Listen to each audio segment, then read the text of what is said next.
새해 복 많이 받으셔요. 예.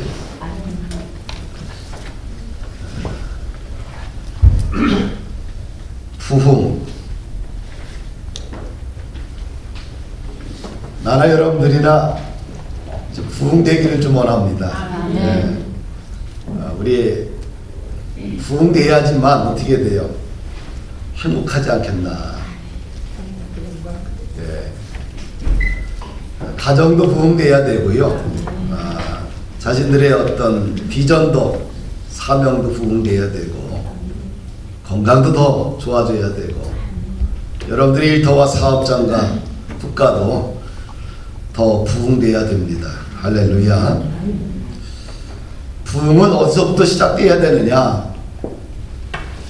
지난 시간에 이제 나오미와 룻의 이야기를 함께 나누면서 시어머니 나오미는 뭐예요? 인생의 노년이 참으로 참혹하고 불행한 여인이 있지요. 남편도 죽었지요. 두 아들도 죽었지요. 손자, 손녀들도 아무도 없지요. 며느리도 유대인이 아니라 모함 여인들이 있지요. 이방 땅에서 자신의 한 몸을 의탁할 곳이 하나도 없는 정말 고아 중에 고아지요.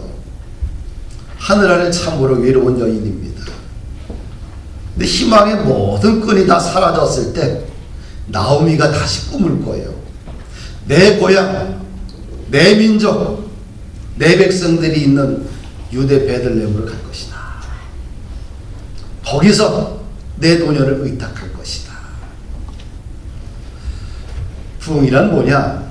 이렇게 다시 뭐예요? 희망의 자리로 돌아가는 것이 부흥이에요. 할렐루야.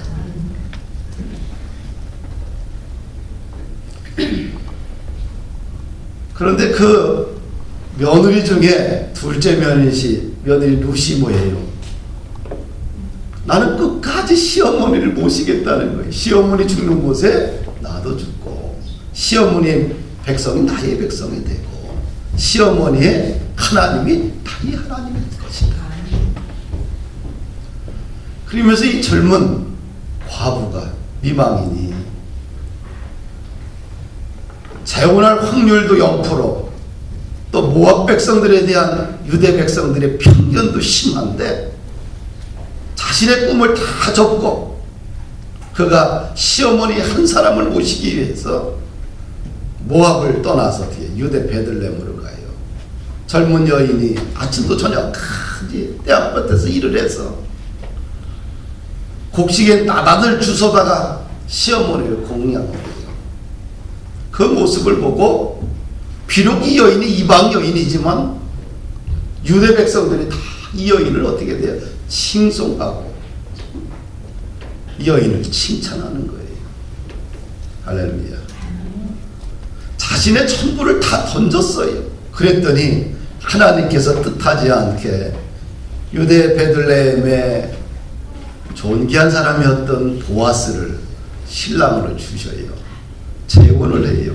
재혼을 해서 아들을 낳아요. 그것이 누구냐?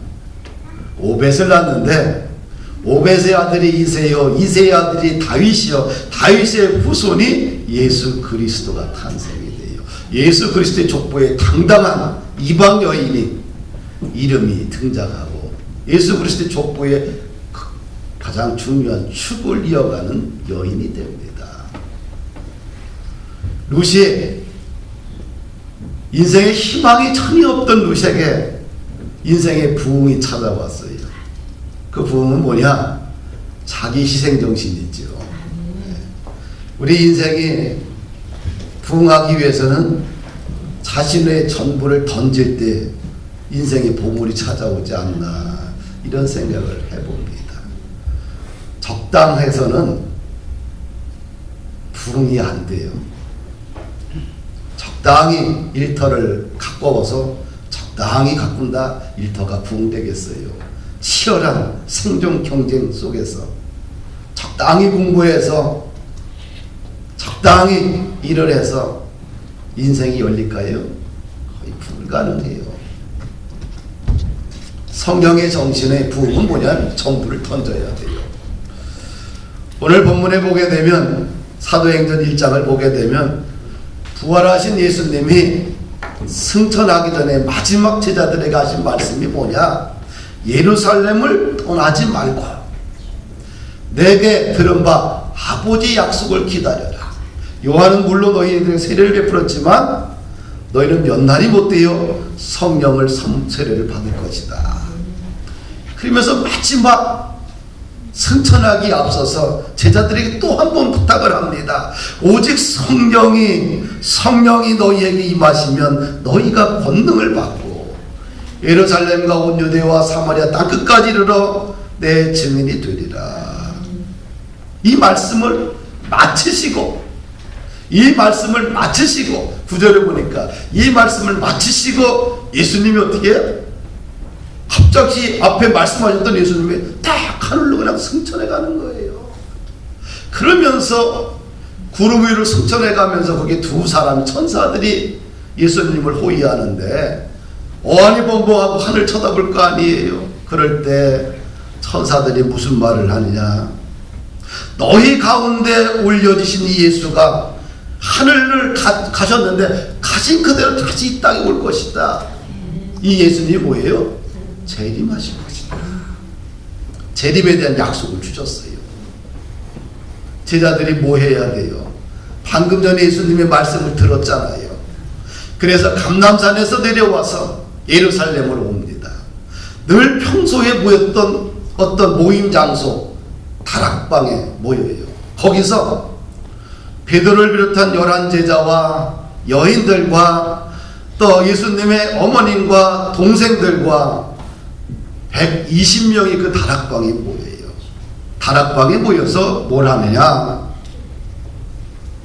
오로지 기도회를 합니다. 성경은 그 상황을 이렇게 묘사하죠. 14절 보니까 더불어 마음을 같이하여 오로지 기도에 힘쓰더라. 더불어 마음을 같이했다. 이 120명이 한 마음을 가졌다는 거예요. 그리고 무슨 일을 했느냐? 오로지 기도에 힘썼다네요. 오로지 기도에. 제자들이 예수님의 마지막 부탁하신 말씀 붙들고 성령이 무엇인지 아무것도 몰라요. 예수님이 어떤 지침서를 준 게 아닙니다. 너희들이 이렇게 기도하면 이런 역사가 일어나고 이런 어떤 변화가 일어나고 어떤 지침서가 하나도 없어요. 그런 말씀, 예루살렘을 떠나지 말라. 성령의 세례를 줄 것이다. 너희가 오직 성령이 너희에게 임하시면 너희가 권능을 받고 땅끝까지 복음의 증인이 될 것이다. 이 한마디. 주님이 방금 전에 하셨던 마지막 말씀을 붙들고 120명이 다락방에서 기도회를 해요. 그 결과 놀라운 하늘문이 열리는 역사를 경험하게 되지요. 제가 이제 금주에 읽었던 책이 하나 있어요. 사랑의 9가지 습관이라는 책 보면 이제 소제목이 뭐라고 써 있냐면 기다리는 마음이 아름답습니다. 좋죠, 그렇죠? 그리고 이 중간에 보면 이제 소제목 중에서 이제 부제는 이제 기다리는 마음이 아름답습니다. 이런 부제인데 소제목 중에서 이제 중간에 보면 멈추지 않는다면 이런 글이 있어요. 우리가 천재 물리학자 아인슈타인은 8살이 되어서 글을 읽었대요. 베토벤은 음악 선생님에게 음악에 전혀 소질이 없다는 말을 들었고요. 발명왕 에디슨은 어린 시절 학교 선생님에게 머리가 너무 나빠 가르칠 필요가 없다라고 그런 이야기 들었고요. 디즈니 월드의 창시자 월트 디즈니는 신문기사 시절 편집국장이 글을 너무 못 쓴다고 그냥 사표를 쓰고 나가라고 그런 얘기도 들었대요. 근데 이 사람들은 왜 부족하고 모자라지만 이 사람들에게 특징이 있는데 뭐냐면 열정과 끈기가 있었다고 그래요. 그래서 불타는 열정과 끊임없는 노력으로 이분들은 재능을 꽃피울 수가 있었지요. 그러면서 이 글의 마지막에 이렇게 이야기를 해요. 누구나 보석 같은 재능을 영혼 깊이 간직하고 있습니다. 멈추지 않는다면 세상은 당신을 향해 박수를 쳐줄 것입니다. 멈추지 않는다. 제자들이 왜 이런 엄청난 하늘의 능력과 하늘의 역사를 경험했느냐? 멈추지 않았기 때문에.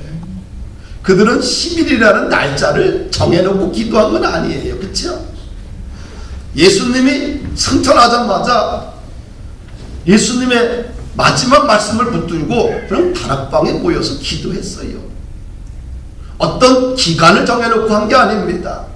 해봤더니 뭐예요? 한 마음으로 오로지 기도에 힘썼더니 그 기간이 10일이요. 10일 그날이 뭐예요? 오순절날 하늘문이 열리면서 그들의 머리 위에 성령이 임재하는 것들이 불의 혀같이 갈라지는 것들을 그들이 눈으로 보는 거예요.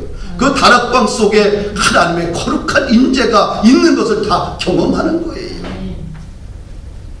그리고 그들에게 나타난 현상이 뭡니까? 방언을 하고 하늘나라 오는 방언을 하고 또 베드로가 일어나서 말씀을 전할 때에 사람들이 뒤집어지고 그날 구원받고 세례받은 사람들이 엄청난 역사가 일어났지요. 또 제자들을 보게 되면 오로지 기도를 통하여서 베드로와 요한이 하루에 3번씩 기도하잖아요. 기도하니까 언어가 회복돼요. 할렐루야. 그리고 말 한마디를 던질 때마다 사람들이 뒤집어지고 안진뱅이가 일어나고 죽은 자가 살아나고 놀라운 역사가 일어납니다.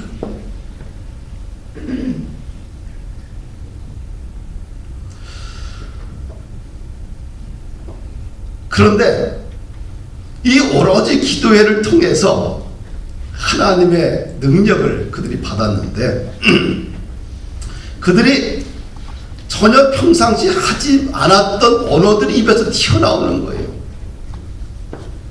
그런데 당시에 유대 절기라 디아스포라 유대인들이 예루살렘을 오는 거 아니겠어요? 각 나라에 살던 유대인들이 예루살렘 성전에서 절기 예배를 드리려고 왔는데 이 120명이 모였으니 조그만 도시에 120명이 모여서 10일 동안 기도하고 있으니 소문이 나지 않았겠어요. 그래 그 사람들이 뭘 하나 모일 거 아니에요. 또 감람산에서 예수님이 말이에요 하늘로 승천하는 것을 다 봤고 그 소문이 삽시간에 예루살렘에 퍼질 거 아니에요. 그리고 그 제자들이 다락방에 모여서 기도회를 하고 있다. 근데 한 마음으로 기도에 온전히 힘썼는데 대체 됐겠어요? 사생결단하고 있겠죠. 그러니까 소문이 날 거 아니에요. 그래서 절기를 지키러 디아스포라 유대인들이 예루살렘에 오는 거예요. 봤더니 뭐예요? 오순절날 저들이 입에서 다른 언어를 하는데 봤더니 우리 고향 언어인 거야. 내가 살고 있는 지역의 언어인 거야. 눈이 뒤집어지지요. 이 성령 충만한 무리들을 보고 디아스포라 유대인들이 다 당황하는 거예요. 그러면서 그들이 왜 이것이 어찌 된 일이냐? 또 어떤 사람들은 이 성령 충만한 모습을 보고 그들을 조롱하며 저 사람들이 사슬에 취했다라고 조롱합니다. 사랑하는 여러분들, 우리가 하나님을 이야기할 때 성부 하나님, 성자, 성령 하나님 세 분을 이야기해요. 삼위일체다. 세 분이지만 본질은 하나다. 이런 뜻이에요. 그런데 이 성부와 성자와 성령 하나님이 그냥 창조 때부터 함께 사역을 했는데 근데 시대별로 주도권을 가지고 사역하신 분이 달라요. 그렇죠? 구약에서 구약의 그 역사를 주관했던 분은 성부 하나님이 주도적인 사역을 해요. 그리고 성령 하나님과 성자 하나님이 부수적인 사역을 합니다. 이게 성부 하나님은 창조 사역에 관여를 했지, 그렇죠? 그래서 야훼 하나님은 모든 인류의 역사를 이끌어 오셨어요. 그래서 이 야훼 하나님은 보이지 않는 하나님이에요. 그 야훼 하나님을 본다는 것은 그 사람은 죽는 것과 같아요. 그래서 항상 구름 가운데서 나타나시고 소리로 나타나시고 또 일을 하실 때 보게 되면 야훼 하나님 직접 나타나지 않고 두 천사를 통해서 일을 하시는 것을 보게 돼요. 그래서 이 구약의 역사를 주관하는 것은 이제 성부 하나님이 주도적인 사역을 해요. 창조에 관여를 합니다. 그 다음에 신약 시대의 역사를 주관했던 분은 성자 하나님이에요. 그분이 직접 몸을 입고 이 땅에 오셨죠. 가장 낮은 자의 모습으로 오셨어요. 그분이 하신 성자 하나님의 주도적인 사역은 뭐냐면 고난과 죽음과 부활을 통해서 이 땅에 사람들에게 뭘 주기? 구원의 복음을 주기 위해서, 새 생명을 주기 위해서 이 땅에 오셨죠. 그래서 본인이 직접 죽으신 거예요. 그 다음에 예수님이 부활 승천하시고 나서 그 남은 그 후의 세대를 갖다가 교회 시대인데 이 교회 시대는 어떤 하나님이 주도적인 사역을 하느냐? 성령 하나님이 주도적인 사역을 하셔요. 그래서 예수님께서 제자들에게 이런 얘기를, 내가 떠나면 나를 대신해서 보혜사를 너희에게 보내주겠다. 요한복음에 그래요. 이 보혜사가 이 히브리어로 파라클레토스라는 말인데 이걸 갖다가 성경에서는, 여러 성경에서는 이렇게 번역을 해요. 어떤 데는 대언자, 또 중재자, 협조자, 또 돕는 자, 대변자, 또 우리 성경에서 보혜사, 뭐 이렇게 성경별로 이제 해석을, 번역을 할 때 용어를 좀 다르게 써요. 우리가 보면 돕는 자, 쉽지 이해가 되죠. 보혜사하면 뭔가 그럴듯한데 참 어감이 잘 안 나올 수가 있어요. 그렇죠? 중재자, 협조자, 변호사, 뭐 파라클레토스를 다 이렇게 이제 다양한 형태로 이제 번역을 하지요. 그래서 성자 하나님이 이제 가시고 나서 이 땅에 누굴 보내주셨어요? 성령 하나님을 보내주신 거예요.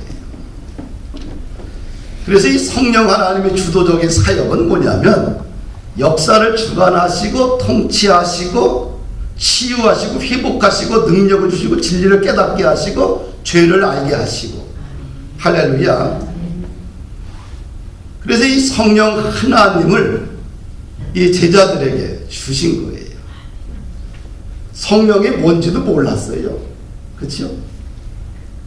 예수님이 보혜사를 너희들에게 보내주겠다, 성령이 임하시면 성령 세례를 받으라, 뭐 이런 얘기는 들었지만 그게 구체적인지 몰랐어요. 근데 그들이 오로지 기도회를 통해서 힘쓰고 애썼더니 뭐예요? 갑작스레 그의 무리 속에 그냥 평상시 경험하지 못했던 영적인 세계가 확 열려버리는 거예요.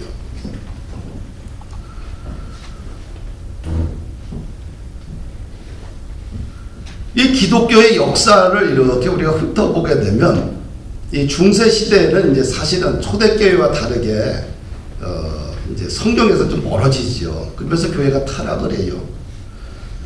그러면서 인류 기독교 역사에 세 사람의 위대한 신학자들과 목사들이 나오는데 그게 누구냐? 첫 번째 마틴 루터예요. 1517년 5월 17일 날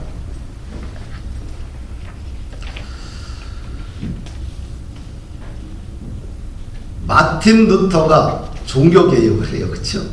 네, 종교개혁을 합니다. 근데 그분이 종교개혁을 할 때 왜 했느냐? 당시 중세에는 한약으로 구원받는다는 거죠. 우리가 거듭나는 것은 뭔가 열심히 헌금을 해야 되고 열심히 뭔가 행동이 있어야 되고 삶이 있어야 되고 뭔가 있어야지 구원받지. 근데 루터가 생각할 때 이건 복음에서 벗어나지 않았느냐. 성경을 읽어보니까 그렇게 얘기한 게 없거든요. 그래서 무슨 소리냐? 그가 주장했던 중심 사상은 뭐냐면 오직 믿음으로 구원받지. 오직 예수 그리스도를 믿어야지 구원받지. 오직 은혜로 구원받지. 그래서 중심은 성경이다. 그래서 이 루터를 통해서 회복된 것은 뭐냐면 바로 성자 예수 그리스도의 신학이 회복된 거예요. 중세 시절에 예수의 이름으로 믿음으로 구원받는다? 감히 생각할 수 없는 일들이에요. 근데 마틴 루터를 통해서 아니다. 성경을 보니까 오직 예수 그리스도의 이름을 믿어야지만 거듭나고 하나님 나라 백성이 되고, 그래서 성자 신학을 그가 세우게 돼요. 그러면서 이제 같은 동시대에 이제 스위스에서 종교개혁을 일으켰던 사람이 존 칼빈이라는 사람인데, 우리나라에 보면 이제 칼빈의 주의자들이 이제 장로교 계통이겠지, 다. 그쵸? 네. 세상은 말이 웨슬레 계통과 장로교 계통이 두 교단이 있어요. 한국에서 가장 웨슬레 계통이, 이건 이제 성결교, 감리교, 뭐, 순복음 등등등이 있고, 나머지는 실제 신학적으로 봤을 때 다 존 칼빈의 장로교 계통입니다. 이 존 칼빈이 웨슬레와 한 30년 뒤 늦게 이제 종교개혁을 하는데, 스위스에서 종교개혁을 시작을 해요. 그러면서 그가 웨스터민트 소유리 문답에서 첫 번째 조항에서 뭘 이야기하냐면 인간의 죄일되는 목적이 무엇이냐라는 질문을 던져요. 거기서부터 시작을 해요. 인간의 죄일되는 목적은 하나님을 영화롭게 하며 영원토록 그를 즐거워하는 것이다. 인간의 삶의 목적은 뭐냐? 하나님께 영광을 올리는 것이다. 그래서 존 칼빈을 통해서 성부신학이 세워져요. 체계가. 루터를 통해서는 성자신학이 회복이 되고, 존 칼빈을 통해서는 성부신학이 회복이 돼요. 근데 삼위 하나님이잖아요. 그렇죠? 성부와 성자와 성령이 있는데, 근데 그때만 해도 성령이라는 걸 잘 몰랐어요. 근데 영국의 존 웨슬레가 바로 성령신학을, 성령신학, 성령 하나님을 회복을 해요. 그가 올러스 게이트에서 거듭남의 체험을 합니다. 웨슬레 하면 옥스퍼드 대학에 다니는 총명한 학생이고요. 아버지가 목사님이고 성경의 귀재들입니다. 매일같이 성경을 연구해요. 근데 그가 성경을 연구했지만 뭐예요? 명문대 학생이고 모여서 거룩한 그룹을, 홀리클럽을 만들어서 했지만 뭐예요? 뭘 못했어요? 거듭난 체험이 없는 거야. 거듭나면 뭐예요? 예수 그리스도를 믿어야지 거듭나는데 그게 안 된 거예요. 그래서 올러스 게이트에서 거듭난 체험을 하고 나서 웨슬레가 1739년 1월 1일 애찬회를 합니다. 60여 명이 함께 모여요. 애찬회 먹으면서 뭐예요? 거기서 성만찬을 했다는 얘기예요. 60여 명의 핵심 그룹이 모여서 새벽 3시까지 끊임없이 기도회를 가졌어요. 그럴 때 그의 글을 보면 이렇게 쓰여 있어요. 하나님의 능력이 우리에게 강하게 임했다. 많은 사람들이 놀라움으로 사로잡힌 다음 한 목소리로 소리쳤다. 오 하나님, 우리는 당신을 찬양합니다. 우리는 당신이 주님이 되심을 깨달았습니다. 그 성령 체험, 이 사도행전의 2장에 나온 제자들이 오로지 기도회를 통해서 오순절날 성령을 체험했던 것 같은 것들을 웨슬레와 그 다음에 웨슬레 핵심 그룹 60명이 기도를 통해서 그런 동일한 경험을 하게 됩니다. 그 후 웨슬레의 인생이 달라지겠죠. 새벽 기도, 철야 기도, 영성일기, 말씀 묵상을 통해서 성령 충만을 끊임없이 사모하게 돼요.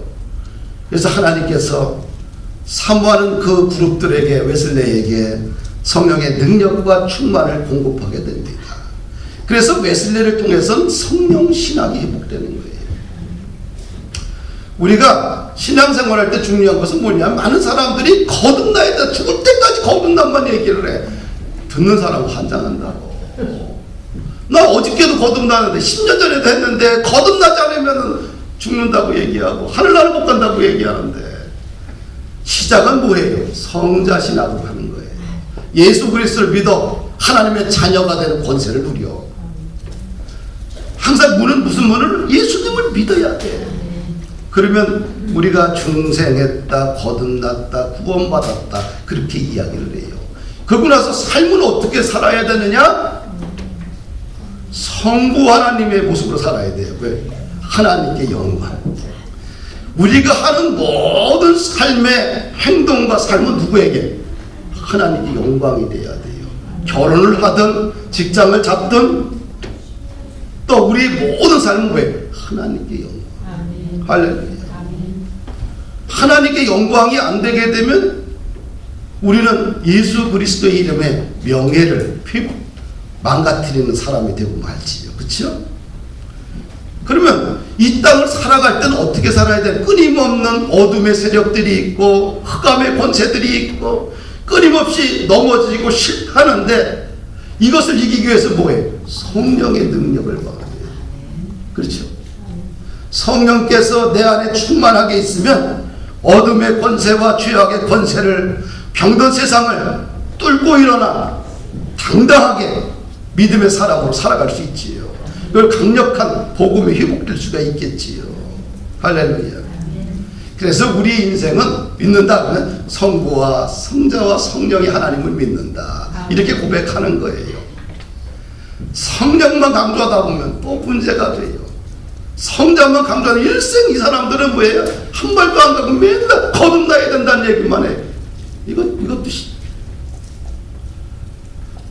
또 성부 하나님만 강조하다면 하나님께 영광만 돌려야 된다. 그러면 얘기하고 이 성령을 잃어버리게 돼요.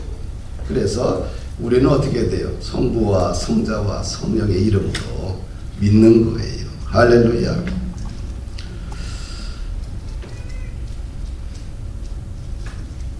우리가 성령을 받으면 어떻게 돼요? 불가능한 것을 가능케 하는 능력이 임하게 돼요. 할렐루야. 내 힘으로 안 되는데 성령을 받으면 성령이 충만하게 임재하게 되면 힘이 생겨요. 그래서 성령을 다른 말 기름 부음 뭐 이렇게도 이야기를 해요. 내 인생에 기름을 부어지게 되면 내 힘이 아니라 성령 하나님의 힘으로 살게 돼요. 지혜가 생기기도 하고요. 하나님을 더 경외하게 되고요. 또 우리 삶 속에 어려운 것이 있을 때 뚫고 나갈 수 있는 하나님께서 돕는 자도 붙이기도 하시고요. 할렐루야. 성령 충만해야지만 우리의 언어가 회복돼요. 우리의 언어는 굉장히 나약합니다. 그래서 언어가 우리가 많이 병들게 되는데요. 언어가 병들지 않게 하기 위해서는 뭐예요? 성령 하나님의 역사가 있어야 돼요. 성령 충만을 날마다 사모하지 않으면 우리들의 언어는 타락한 언어로 금방 돌아가 버리고 맙니다. 그래서 우리가 성령 충만을 받게 되면 언어가 회복이 돼요. 할렐루야. 이 제자도 공동체는 두려움이 떨었잖아요. 근데 성령을 받고 나니까 어떻게 돼요? 두려움이 다 사라지죠. 베드로가 무식한 줄 알았더니 유대 종교 지도자들 앞에서 담대하게 예수님을 증언하지요. 전혀 그의 언어가 흔들림이 없지요. 마음이 아주 견고하지요. 죽으면 죽으리라 자신의 생명까지 내던지죠. 뭐가? 성령.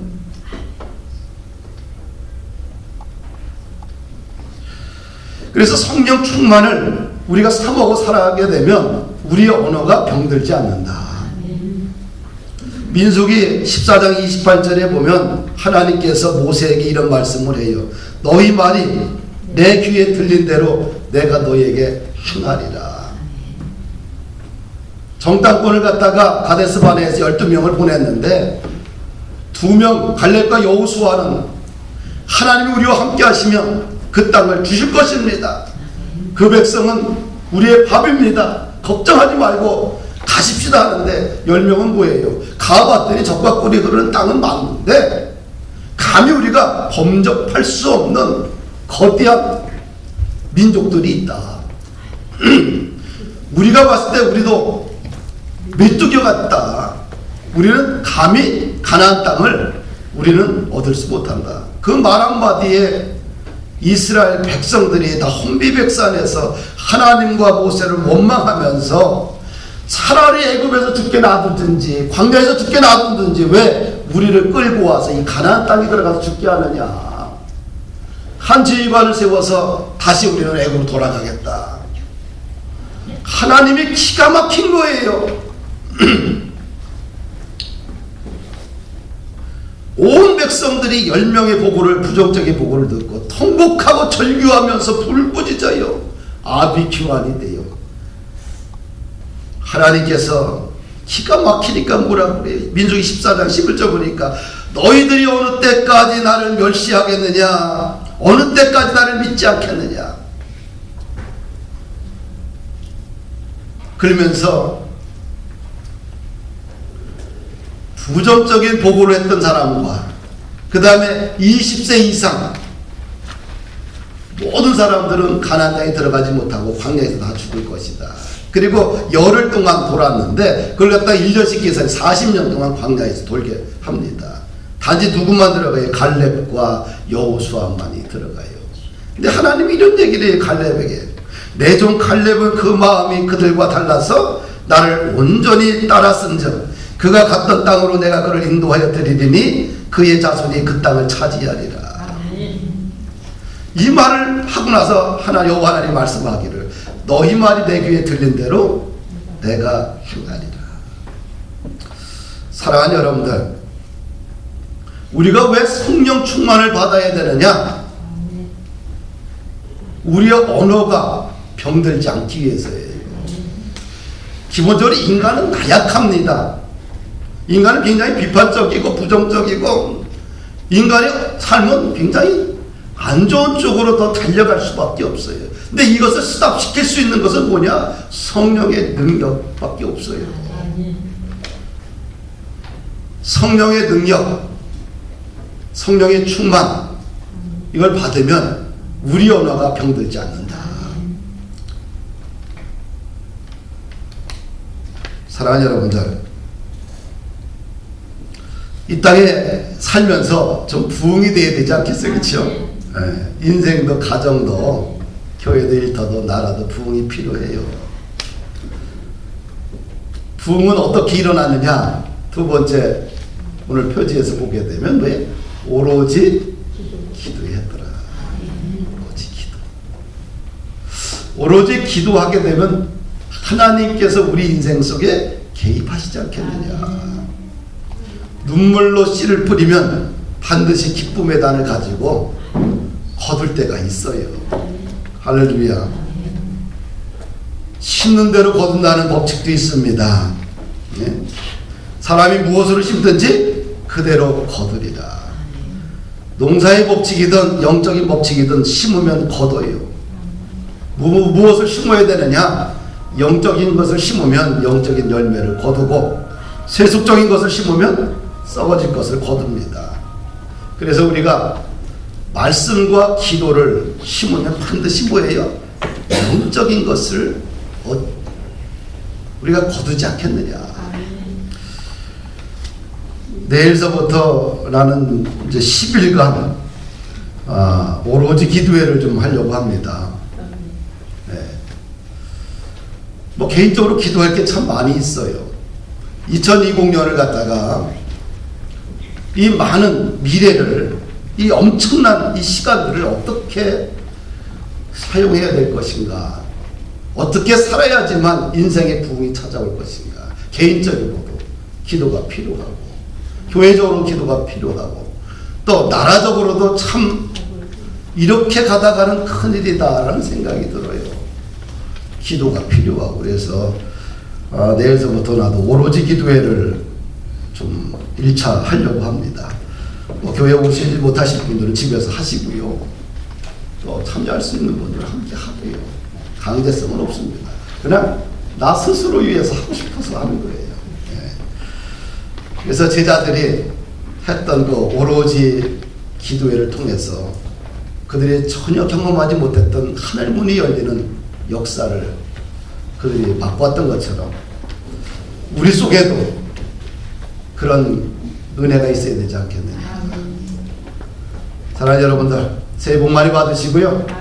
강건하시고 승리하시기를 주의 이름으로 축복합니다.